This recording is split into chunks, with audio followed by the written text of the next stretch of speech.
मेरे समाज के लोग कहीं मुझको भीख मांगते नहीं मिले कि चौरसिया समाज की माताओं ने ऐसे बेटों को जन्म दिया है जिन्होंने मेहनत करके अपने हिस्से की रोटी निकालने का काम किया है, किसी के आगे हाथ फैलाने का काम नहीं किया है।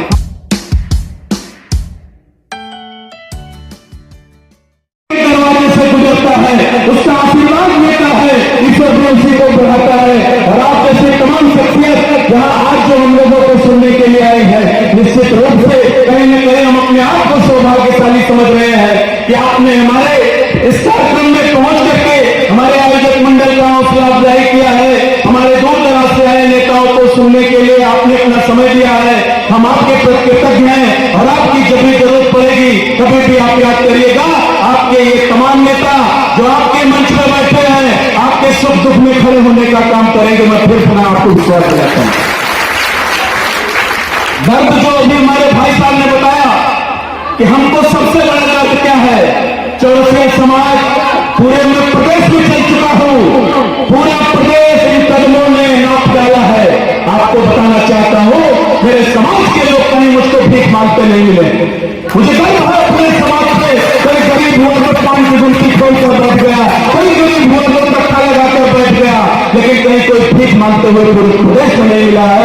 इस बात का मुझे गर्व है कि चौरसिया समाज की माताओं ने ऐसे बेटों को जन्म दिया है जिन्होंने मेहनत करके अपने हिस्से की रोटी निकालने का काम किया है, किसी के आगे हाथ फैलाने का काम नहीं किया है। हम आप सबका स्वागत वंदन पुनः अभिनंदन करते हैं। आप सबको राजनीतिक भागीदारी कैसे मिलेगी, हमारे नेताओं ने भी आपको ध्यान आकृष्ट किया। मैं बताना चाहता हूं, आपके बीच में तमाम दल आ जाते हैं। ये जब मैं भी 23 साल बहुजन समाज पार्टी की राजनीति मैंने किया, 1998 से लेकर 2021 तक मैं बहुजन समाज पार्टी के तमाम वरिष्ठ पदों पर रहा। फैजाबाद देवी पाटन मंडल का कोऑर्डिनेटर भी रहा, फैजाबाद मंडल का मैं कोऑर्डिनेटर रहा, तमाम पदों पर रहा। 56 विधानसभाओं में हमने बहुजन समाज पार्टी माननीय बहन जी के निर्देश पर काम करने का काम किया। लेकिन हम लोगों को पीड़ा हमेशा रही एक ही चीज, एक ही भूख रही कि हम लोग देखते थे हमसे नीचे रहने वाले लोग, हमसे बहुत कम संख्या में रहने वाले लोग विधायक और एमपी बनकर मंच पर बैठते हैं और हमारे समाज के लोग उस कई में क्यों नहीं नजर आते हैं। तो उसका कारण है, अभी हमारे भाई ने बताया, बाबू सुखराज चौरसिया एक ऐसी शख्सियत थे जो मानव कांशीराम साहब के राजनीतिक गुरु हुआ करते थे। Doctor B R. अम्बेडकर के साथ राजनीतिक चिंतन करते थे, शोषित वंचित पिछले समाज की राजनीति करते थे, इंदिरा हुआ करते थे। और आप लोगों को मालूम होना चाहिए 1927 में बाबा साहब भीमराव अम्बेडकर ने जब अपनी हुकूमत में जब जहां पर देखा कि तमाम जनजाति हो रहे थे तो इंग्लिश हुकूमत के लिए लेटर लिख के भेजा था कि हमारे भारत देश का एक दुर्भाग्य है कि हमारे भारत देश में कुत्ता पानी पी सकता है, गेहूं पानी पी सकते हैं, बिल्ली पानी पी सकती है, लेकिन एक इंसान इसको ऐसा पानी नहीं पी सकता था। एक समय ऐसा भी था कि नहीं, तो बताओ सकूं बाबा साहब बी.आर. अम्बेडकर ने ब्रिटिश हुकूमत को एक पत्र लिख के भेजा कि हमारे देश की एक विडंबना है कि यहाँ कुत्ता पानी पी सकता है, बिल्ली पानी पी सकती है, गुलेली पानी पी सकती है, लेकिन इंसान पानी नहीं पी सकता है। तो जिसकी जांच के लिए एक कमेटी कमीशन भेजा गया अंग्रेजों के द्वारा, 1927 में साइमन कमीशन भेजा गया कि भारत देश में इस बात के सत्यापन किया जाए कि ये बात को लिखकर डॉक्टर बी.आर. अम्बेडकर जी ने भेजा है, इस बात में कितनी सत्यता है। क्या भारत देश में ये स्थित है कि इंसान आज पानी पीने को नहीं पाता है, जानवर पानी पी लेते हैं लेकिन इंसान पानी नहीं पीते पाता है।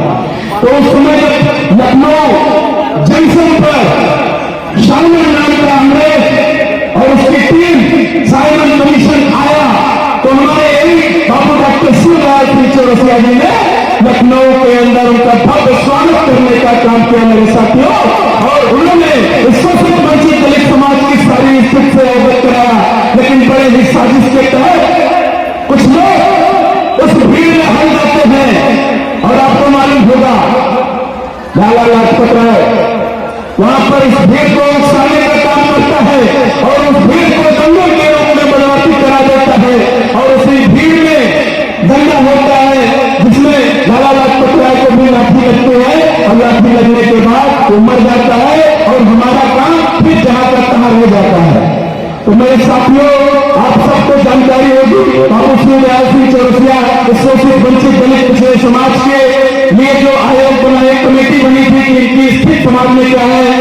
एक कमीशन बना था, टाटा का लेकर आए, उसके मेंबर भी थे। आप लोगों ने सारी स्थिति का उसमें लिख करके भेजा, लेकिन लागू करने वाले लोग आर्य समाज के थे, उन्होंने उस कमेटी का सिफारिश को लागू नहीं किया। साथियों, आप सबको मालूम होना चाहिए, आजादी के 75 साल बाद आज हम लोगों की दशा जैसे आजादी के समय थी, 19-20 हुई है, 10-20 नहीं हुई है। सहमत है कि नहीं है? मैं आपको बताना चाहता हूं, चौरसिया समाज में आज की डेट में न शिक्षा की कमी है, न धन की कमी है, न बल की कमी है, लेकिन अगर कोई चीज की कमी है तो राजनीतिक सोच की कमी है। मेरे साथियों, आप सब लोग तुमसे अपना ताना बाना राजनीतिक सोच के साथ करने लगेंगे। आप अपनी दुकानों पर, अपने मकानों पर, अपने व्यवहार खानों पर, अपने विद्यालयों पर राजनीतिक चर्चा जिस दिन शुरू कर देंगे, उस दिन आपका काम बनना शुरू हो जाएगा और आपको लोग जनता, आपको लोग सम्मान की दृष्टिकोण से देखेंगे और अपनी राजनीति में शामिल करेंगे।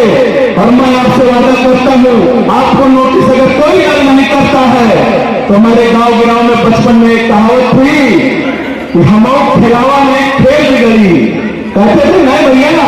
तो मैं आप सबसे कहना चाहता हूं कि जो दल आपको अपने खेल में शामिल न करे, अपने पार्टी से टिकट न दे, उस दल की चुनाव जब्त करने का काम करिए। वही दल आपको आकर गिराएगा और आपके बेटे को टिकट देने का काम करेगा, आपको विधायक और सांसद बनाने का काम करेगा। ऐसा लेकिन आप लोग विरोध करने का काम शुरू करिए। तमाम लोग हम देखते हैं, अभी बताया हमारे भाई साहब ने, एकदम सही है। हमारे समाज के लोग पूरा प्रदेश में चला हुआ, मेरे पास इसका आकलन है, 80% लोग मेरे समाज के भारतीय जनता पार्टी को वोट देते हैं। जबकि आज पूर्ण बहुमत की सरकार उत्तर प्रदेश, भारत सरकार, विधान परिषद, राज्यसभा, हर जगह पर भारतीय जनता पार्टी बहुमत में है, लेकिन चौरसिया समाज के लिए कोई जगह नहीं दे रही। साथियों, बुरा मत मानना, यथार्थ कहने आया हूं, आपके बीच में सही बात कह के जाऊंगा। लेकिन अगर वो आपके भाई, आपके बेटे का सम्मान नहीं करती है और आपके बेटों को लोकसभा में टिकट नहीं देती है, तो आप सब लोग उनकी जमानत जब्त करने का काम करिएगा। यही बाबू सिंह चौरसिया को सच्ची श्रद्धांजलि होगी। यही आप सबके प्रधानमंत्री से ही आपको संदेश देना होगा कि अगर जो दल हम लोगों को अपनी राजनीतिक भागीदारी में शामिल नहीं करती है, उस दल का खेल बिगाड़ने का काम करना है मेरे दोस्तों। और इन्हीं सब बातों के साथ साथ मैं थोड़ा सा अपनी माताओं, बहनों और भाइयों से बड़ी जरूरत जो है, आज हमारे समाज में जो अशिक्षा है, हमारे पूर्वज जो पुराने लोग हैं वो अपना हक हकों और अधिकार नहीं समझ पा रहे हैं, तो हम अपनी नई पीढ़ी, नई जनरेशन से इस बात की अपील करते हैं कि आप अपने बच्चों को वकील, मास्टर और डॉक्टर बनाना शुरू कर दीजिए, क्योंकि वकील, मास्टर और डॉक्टर इस समाज की दिशा दशा तय करता है। आपके इस मंच की शोभा बढ़ा रहे तमाम अधिवक्ता साथी, उत्तर प्रदेश के तमाम क्रांतिकारी साथी पूरे प्रदेश में अपने समाज की लड़ाई लड़ने का काम करते हैं। जिस दिन आप ऐसे तमाम फौज बना दोगे, आपके समाज की तरफ किसी की आंख उठाकर देखने की औकात नहीं होगी। और आप सबके लोगों को विधायिका, नगर पालिका, पार्षदी, विधानसभा, लोकसभा, हर जगह लोग टिकट देने के लिए बाध्य होंगे। और जो आपको जो भी दल आपको टिकट नहीं देता, आपको अपनी खेल में शामिल नहीं करता, उसके खेल को बिगाड़ने का काम करिए। आपको सारे लोग नोटिस में लेना शुरू कर देंगे साथियों।